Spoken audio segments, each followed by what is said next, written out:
The fragile Iran-US peace deal has already begun to crack. Just days after both sides agreed to a roadmap for ending hostilities, fresh fighting in the Strait of Hormuz and the Gulf has once again pushed the region to the brink. Another commercial tanker was hit by unidentified projectile, the second such incident since the agreement was signed. Washington is accusing Tehran of violating the ceasefire, while Iran says it is only responding to American aggression.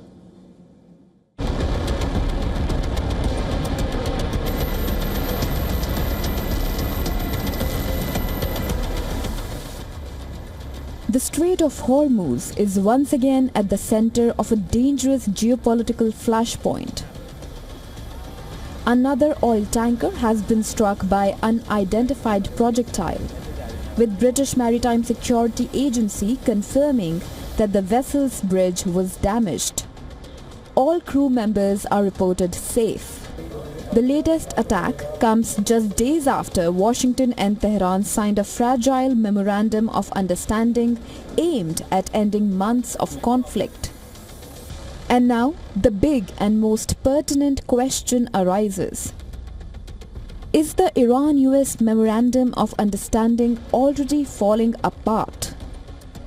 The US says Iran violated the agreement by launching attack drones at commercial shipping.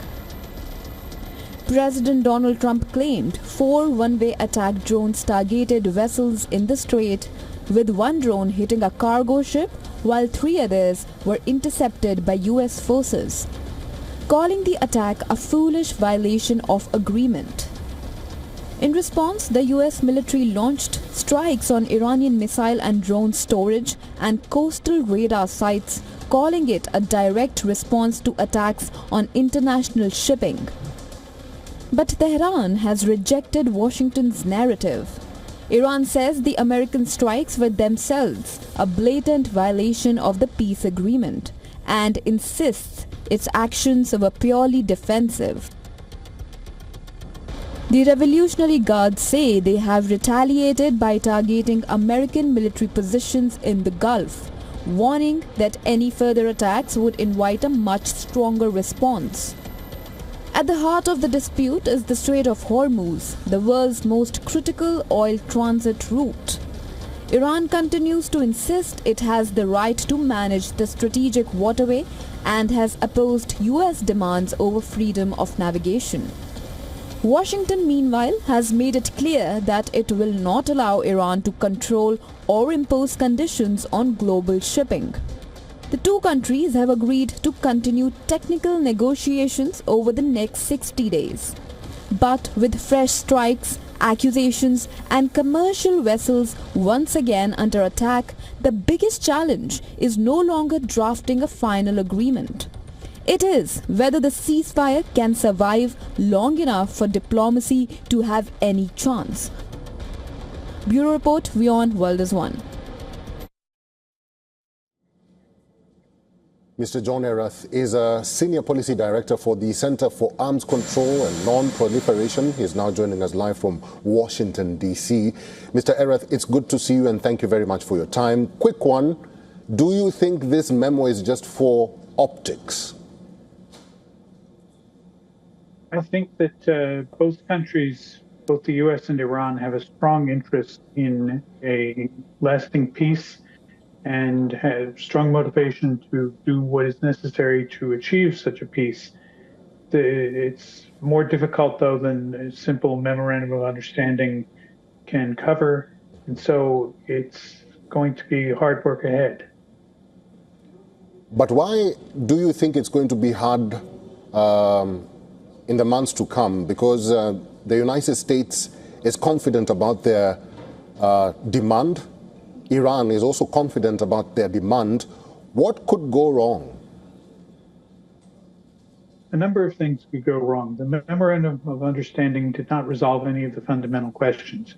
It was a statement of intent to negotiate a peace agreement at a future date, but it did not lay out any real basis for understanding or reaching a equitable mutual agreement for peace.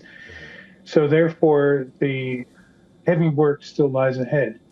the memorandum of understanding did not resolve anything on the nuclear issue.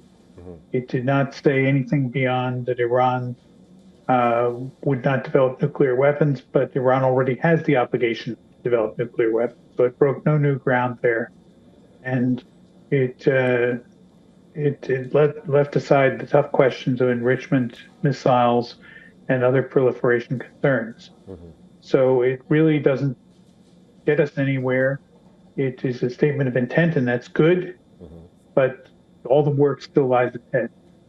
Mr. Erath, there's also this concern about the reparations, or as Trump is calling them, funds to be sent to Iran. Basically, the 300 or 400 billion US dollars that the United States is going to give Iran, and I put that in quotes, is meant for food assistance and aid. That's according to Trump. But Iran sees it in a different way. How do you think that will play out? The money that is going to Iran is from two sources, basically, as far as I understand the memorandum.